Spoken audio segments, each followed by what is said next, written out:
Assalamualaikum warahmatullahi wabarakatuh.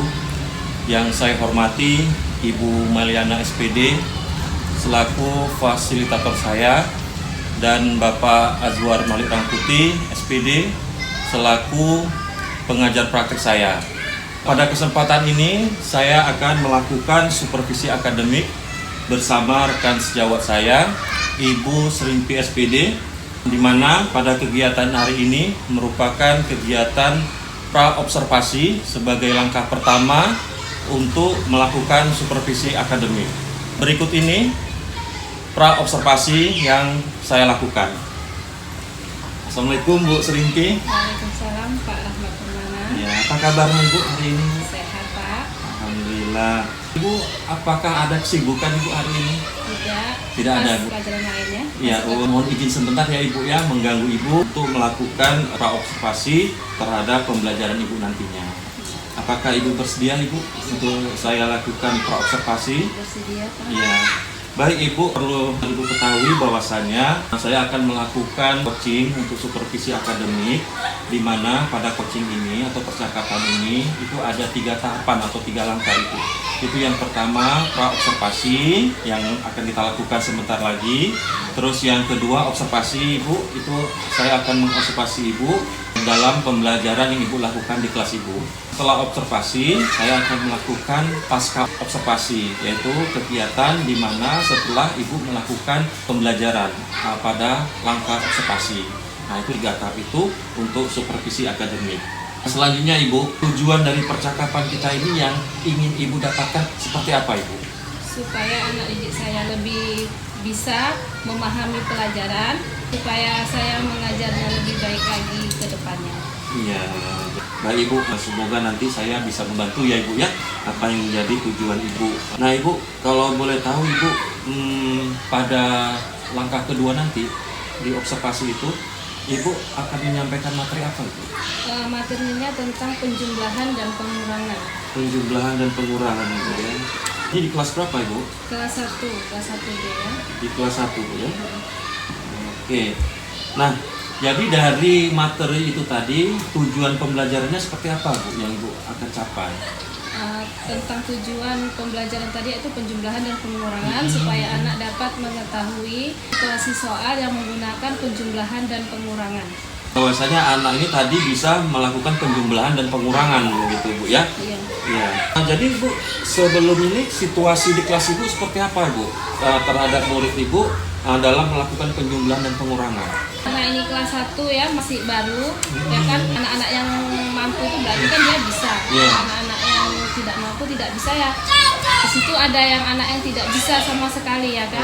Misalnya ya saya membeda-bedakan mana yang bisa, mana yang tidak bisa kan, kok tidak bisa. Ya, saya kasih dengan penjumlahan dan pengurangan. Nah, saya kasih dengan nulis angka 1 sampai 20. Seperti itu, tidak sama. Berarti situasinya itu di kelas Ibu masih ada murid-murid yang mampu menjumlahkan atau mengurangkan, tapi masih ada juga murid yang belum mampu Bu ya untuk melakukan penjumlahan atau pengurangan.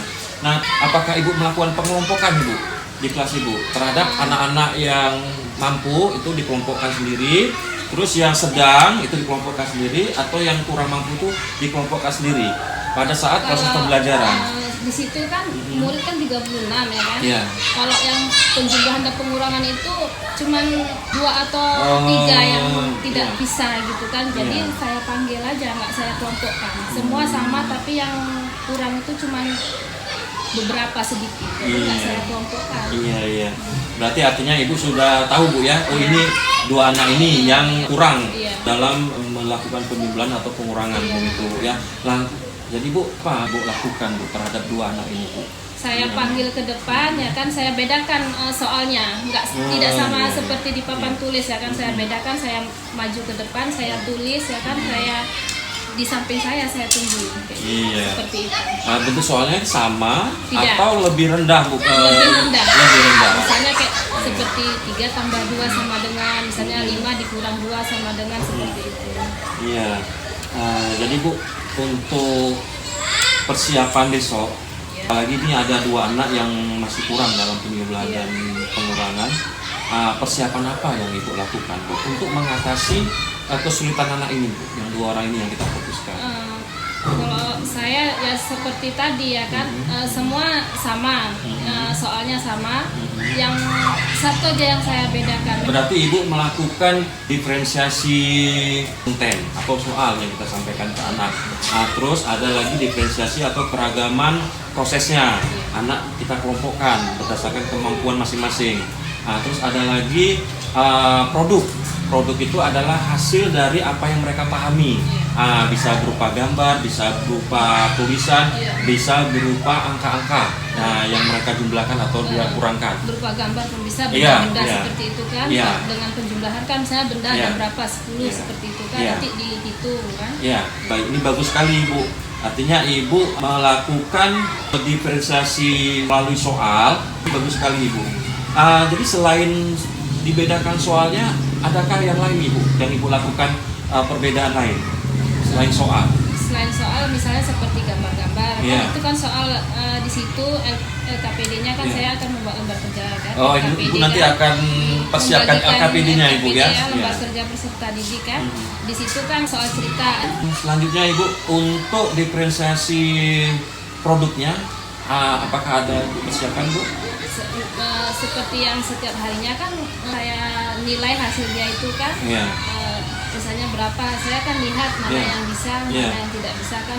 Kalau misalnya bagus berarti kan dia mampu, ya kan. Kalau tidak bagus berarti kan dia tidak mampu. Berarti produknya kan dalam bentuk soal tadi itu Bu ya. Lihat dari nilai dari hasil dia menjawab Bu ya. Berarti dalam bentuk tulisan begitu Bu ya. Tidak ada Ibu suruh anak ini ke depan menjawab begitu Ibu? Bisa juga besok seperti itu pun bisa. Misalnya kan dengan bentuk angka, misalnya 5 ditambah 2 sama dengan berapa nak, maju ke depan, bisa seperti itu. Nah, ini luar biasa sekali Bu. Jadi apa yang dia tampilkan itulah memang benar-benar kemampuannya begitu ya. Nah, baik Ibu. Selanjutnya Ibu, strategi atau metode apa yang Ibu akan lakukan untuk besok? Demonstrasi langsung. Ini luar biasa Ibu. Langsung ke anak maju ke depan. Itu dalam sisi waktu cukup Ibu untuk menyuruh anak itu satu-satu ke depan. Tidak semuanya ya. Berarti mewakili Ibu ya. Siapa yang bisa tunjuk tangan bisa juga. Melalui kesempatan siapa duluan tunjuk tangan begitu Bu ya. Ya. Jadi artinya kesempatan itu dibatasi dalam limit waktu sekian menit. Dan diberi kesempatan siapa yang duluan tunjuk tangan begitu Bu ya. Oke, baik Bu. Nah, ini bagus sekali Bu. Karena untuk menghemat waktu tapi semua terwakilkan begitu Bu ya. Baik. Nah, selanjutnya Ibu, siapa Bu yang kira-kira menurut Ibu yang membantu Ibu untuk menyiapkan pembelajaran Ibu besok? Teman sejawat ataupun Pak Rahmat Maulana. Boleh Bu ya. Sebagai CGP. Ya, boleh, siap. Ya, jadi saya siap membantu Ibu ya. Jadi kapan Bu kita mulai ini Bu untuk mempersiapkan media atau alat yang Ibu butuhkan untuk besok? Setelah observasi ini Bu ya. Oke Bu, jadi nanti kita bisa kolaborasi Bu ya. Baik Ibu. Nah, selanjutnya Ibu, di dalam mengajar Ibu, apalagi di kelas 1 Ibu ya, terhadap murid Ibu mengenai sosial emosional murid Ibu. Artinya murid kan ada yang marah atau ada yang sifatnya pendiam. Nah, jadi bagaimana Ibu memanage sosial emosional murid-murid Ibu itu agar suasana di kelas itu tercipta kondusif Ibu. Ini saya mau pengalaman dari Ibu. Silakan Bu. Saya karena ini anak kelas 1 ya kan, masih apa ya? Masih labil ya Bu. Masih labil ya. Saya pun sebagai guru kelas 1 lebih mendekati anak-anak ya kan, untuk sabar lah ya kan menghadapi anak-anak karena masih di bawah bimbingan seorang ibu ya kan. Maksudnya lebih sabar aja lah. Nah ini luar biasa Ibu. Karena di pembelajaran sosial dan emosional itu memang dibutuhkan kesabaran guru. Kelas 1 ya. Apalagi kelas 1, makanya ini perlu saya tanyakan. Karena kan otomatis Ibu akan kehilangan waktu kalau Ibu tidak bisa memanage itu. Memang udah tuntutan mengajar di kelas 1 itu ya harus sabar ya kan, tetap sabar menghadapi anak-anak di kelas 1. Sekarang ke poin intinya Ibu. Bila ada anak yang di luar dari harapan Ibu dalam bertingkah laku, yang berhubungan dengan sosial emosional, apa yang Ibu lakukan di diri ibu sendiri untuk mengatasi kelas yang kurang kondusif pada saat itu? Apa yang akan ibu lakukan? Saya lebih sabar menghadapi anak-anak, kemudian saya panggil ya kan anak itu, saya berikan nasihat, saya menghubungi orang tuanya, maksudnya untuk saling kerjasama sama orang tua. Ibu ya, iya, saling kerjasama. Berarti intinya kalau di saat ibu itu tidak mampu untuk mengatasi permasalahan si anak tersebut, nah ibu langsung berkolaborasi atau menghubungi langsung orang tuanya. Dan pada saat itu orang tuanya hadir, Bu? Langsung hadir. Iya. Selanjutnya ibu, bagaimana ibu bisa menjamin bahwasannya di kelas itu pembelajaran bisa berlangsung, ibu? Itu kan memang tugas dan kewajiban seorang guru ya kan, kecuali misalnya saya berhalangan kan ada guru lain yang mengganti, tapi kalau saya tidak berhalangan pasti memang harus mengajar ya kan. Karena kelas 1 tidak bisa ditinggal, harus tepat waktu. Iya, bagus Bu ya. Ini luar biasa ibu ya. Jadi Bu, pada lingkup sosial emosional itu, menurut ibu nih, bukan ibu yang tahu nih, di area mana Bu yang kira-kira ibu masih mengalami kesulitan ibu di sosial emosional ibu? Apakah di rasa sabarnya, atau rasa pendekatan dengan murid, atau rasa-rasa yang lain Bu? Nah, yang berkaitan dengan sosial emosional ibu, yang berkaitan dengan yang masih ibu rasakan kurang gitu Bu ya. Yang mungkin kesabaran saya dalam mengajar ataupun kurang pendekatan dengan anak. Iya. Jadi karena rame tadi ibu ya? Rame ya, 36 Wah, ini luar biasa. Jadi saya sudah membayangkan ya. Nah itu. Jadi ibu sudah tahu nih area ibu di sosial emosional yang masih kurang. Nah, jadi apa Bu? Nah, tadi media nanti kita persiapkan. Nah, sekarang di diri ibu nih, apa yang perlu ibu persiapkan Bu terhadap sosial emosional ibu itu untuk besok dalam mengajar? Artinya jangan sampai ibu lepas dari rasa sabar begitu. Apa yang perlu ibu persiapkan? Untuk persiapan untuk besok, ya insya Allah lebih sabar lagi dalam menghadapi anak murid, pendekatan kepada anak, supaya suasana di kelas nyaman dan aman, tertib. Iya Bu, ini bagus sekali Bu ya. Jadi karena besok adalah observasi, berarti ibu ekstra sabar ibu ya, menghadapi murid, apalagi yang 2 anak ini Bu ya. Jadi Bu, di area pengembangan itu yang akan ibu tingkatkan begitu ya, rasa sabar itu ibu ya, yang lebih ditingkatkan. Baik ibu, setelah observasi, besok kita akan melakukan observasi ibu ya. Jadi kalau boleh tahu ini ibu, kira-kira apakah akan ada dampak yang lebih baik ibu untuk besok di saat observasi dari apa-apa yang sudah ibu persiapkan nanti? Menurut saya ya, kalau besok sudah melakukan observasi ya, insya Allah kedepannya saya lebih baik lagi dan akan belajar lagi dengan Pak Ahmad sebagai calon CGP.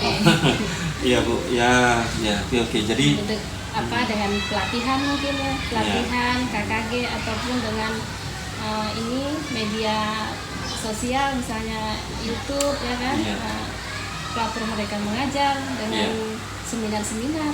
Iya, baik Ibu. Ya, insya Allah Bu ya, kita berbagi Ibu ya, untuk kedepannya agar lebih baik Ibu ya.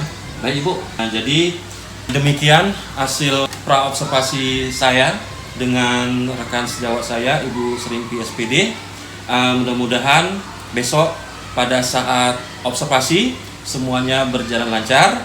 Dan setelah ini saya dengan Ibu Serimpi akan melakukan persiapan-persiapan yang diperlukan untuk kegiatan observasi. Ya, sekian, terima kasih. Inilah pra-observasi dari kami. Assalamualaikum warahmatullahi wabarakatuh.